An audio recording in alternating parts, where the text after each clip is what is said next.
It's a Friday afternoon in March of 2020. I'm 12 years old and my best mate and I are just walking around his suburb, super bored with not much to do. So we organised to meet up with these two girls who, for the sake of this story, I'll call Melody and Sarah. Now, to give you a bit of a backstory, Melody and I had a bit of history together. We'd kissed a couple of times, we hang out every day at school.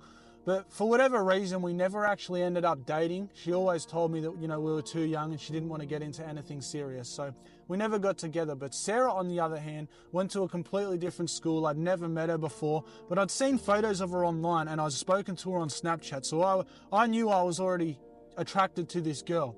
But we link up at this park in the same suburb. And the second I lock eyes with Sarah, I'm instantly drawn to her. Like, the first thought that crossed my mind was, holy, this chick is smoking hot. Now, this was around the same time that I'd just been non-stop chasing girls. Like, I started talking to a new girl virtually every single week at this point. That was because my desire to lose my V card at the time was so exponentially high that I was just like looking for girls to chat up constantly. So we stay at this park for maybe an hour or two with Melody and Sarah. And we end up going home at about 5, maybe 6 p.m. And the whole way back to my mate's house, I'm just, jamming myself up, telling him about how I'm going to get with this girl and I'm going to lose my V card to her and she's going to be my girlfriend. I'm going to ask her out. So we get back to my mate's house and I put my money where my mouth is. Call Melody on FaceTime, so the girl who I go to school with, and I say to her, does Sarah have a boyfriend? I'm asking all these questions and she's actually still with her. And she says, yes, she does. And I say, well, I don't care. I won't tell if you won't. And I was sort of saying it in a joking way, like I was just trying to stir him up. But Sarah was actually interested in me and she said, yeah, okay. And we start talking on Snapchat. So she's talking to me while she's still got a boyfriend. And I remember I'm speaking to her later that night and we end up agreeing, we'll link up the next day and do some stuff together. But gets to the next day, we meet up. Nothing really happens. Fast forward a few weeks, we end up meeting up a few times after school in the afternoons and we have our first kiss. We end up making out a few times. Again, nothing too exciting. But we get to the 7th of June and I've invited one of my mates over to stay at my house for the night. We just plan to camp out the side in my yard in the tent. We're just going to watch some movies, drink some energy drinks, have some lollies. Nothing too crazy, typical 12-year-old stuff. But we're sitting in my room at about 8 p.m. on FaceTime to Melody and Sarah. And we're talking about what we're going to do tonight. And somehow it comes up in conversation that we might sneak out to come and see them because her dad was out of town, so that meant it was only her mum home. So we end up coming to the conclusion that we're going to sneak out for the very first time that night on our scooters. So I remember we have dinner, we go out to the tent, and we just sit in there waiting for my parents to go to bed. It gets to about 1 a.m. and I run around the side of my house to see whether or not my parents are still in the kitchen, still awake. I knew they wouldn't be. And so I run back around to the tent and I say to my mate, we're good to go. So we grab our scooters and we walk down the driveway very, very quietly.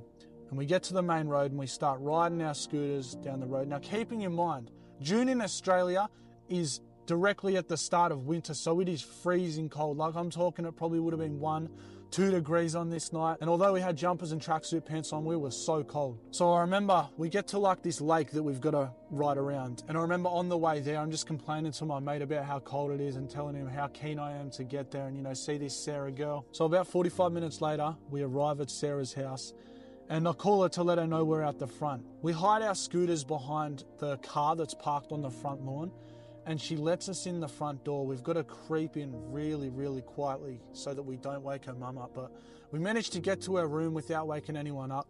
And we hop in the bed, warm ourselves up. And nothing too crazy is happening. We're just laying in bed, taking photos with each other, hugging each other, keeping each other warm. Now, by this point in time, obviously I'd been talking to this girl for a few months. But I'd sort of been asking her about, dating, getting into a relationship, why she's not my girlfriend yet. And every time I would ask her that question, she would either avoid it entirely or she'd say, she's not ready, it's not the right time. She doesn't know if she wants to yet. She really likes me, but she's just not sure yet. And although it was sort of starting to get to me, it was sort of annoying me, I somewhat understood. And I told myself, you know what, it's worth it because this girl is completely different to the rest. She's feminine, she dresses feminine, she talks feminine. She comes from a loving 2-parent home, her parents were still together. She goes to a private school.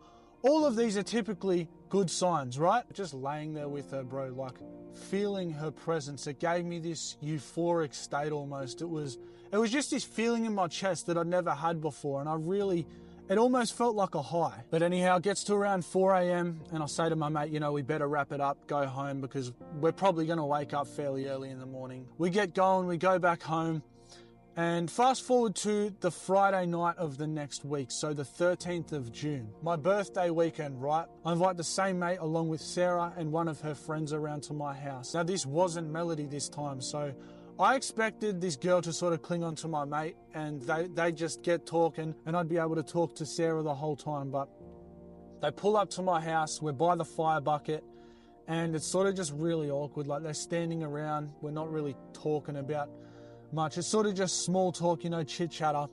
And by the time it gets to about 9 p.m, they sort of end up going their separate ways. They don't get picked up, they just end up walking back home because I guess they got bored. I give Sarah a kiss goodbye, and my mate and I had plans to do some stuff on this particular night. We go over to the bigger bonfire that my brother was having with his mates, and we punch cones for the very first time. We'd never done it before this point. So we're just sitting around the fire. I'm feeling super good. Just got this really warm feeling throughout my entire body. It was almost like my body was numb. So anyway, we end up having a good time this night, my mate and I. And from this point, we start experimenting more and more. We're hanging out at each other's houses on the weekend, getting up to all sorts of mischief, punching cones more and more. And so it gets to the 28th of June, which once again, it's a Friday night. And I'm having my best mate stay around at my house for the night. And we plan to go up the road to another one of our mates' houses and, have some beverages around the bonfire, chit chat, this, that. So we get up there, we're having our beverages, talking around the fire. And we end up walking inside into this guy's room. And I'm talking to his mate that's there with him. And it somehow ends up coming up in conversation that I'm talking to this girl, right? And I might date her. And he says to her, "Oh, no way, bro, take a look at this. She sent some photos to one of my mates." And I say, no, that can't be right. We can't be talking about the same person here. And bro, he gets out his phone, pulls up on the screen these photos, which were sent like a month prior. And just looking at this screen, I'm stood there like just devastated, bro. Like my whole world was crashing down because I thought I loved this girl, bro. I had this state of euphoria. Like, I really thought there was something special with this girl and that I meant something to her. But I'm just looking at the screen, just cannot believe my eyes. And so as soon as I see this, I message her on Snapchat, just like going off, F this, F that, I can't believe I trusted you, I can't believe I was going to date you, you wasted my time. I'm just getting super angry at her. And I end up blocking her, at which point she messages me on my number and she's, apologizing, saying, "Oh, I'm really sorry, this is why I didn't want to date, because I thought if we dated and you found out it'd be even worse." Now, at first, doing all this degenerate stuff, punching cones and what have you, it was for the fun of it. I just wanted to experiment, see if it was fun. But from this point, I started doing it more and more. And I actually did not talk to any girls virtually after this. I just started turning to my vices, all the short-term pleasures. And by the time it got to December of the same year, I started doing this one particular thing every single weekend with my mates. And if I had to pinpoint why, it was because it gave me that feeling, that loving feeling, that feeling of being accepted, of being loved. And a lot of you who will have done this before will know exactly what I'm talking about. It makes you feel included. It increases your serotonin and in some cases your oxytocin, which is your love hormone. So it literally almost replicated that feeling that I had that night, laying with her, talking to her, taking photos with her. And by the time I got to 14 years old, I would have easily wasted at least $5,000 on this stuff, because I would do it every weekend, every single weekend with my mates. On the holidays, probably 3-4 nights in a row. Well, fast forward to February of 2021. Obviously by this point I'm 13 years old. And I start talking to a new girl. I won't go too into it because I literally did a whole video on it. But long story short, we end up dating for a full 2 years. And when this 2 years comes to a close, I break it off. She ends up getting with the guy who she told me not to worry about throughout our entire relationship, literally 2 weeks after I had left her. And once again, this almost replicated that feeling of devastation that I had the very first time. I guess you'd say I got my heart broken, right? But this time it wasn't anywhere near as bad. It was almost like I'd learnt how to deal with it, and not in a healthy manner, because after I broke up with this girl, I turned to my vices harder than ever. Started punching cones every single day, started watching porn every single day, cut off all of my mates, so had no friends, and I was just super, super alone.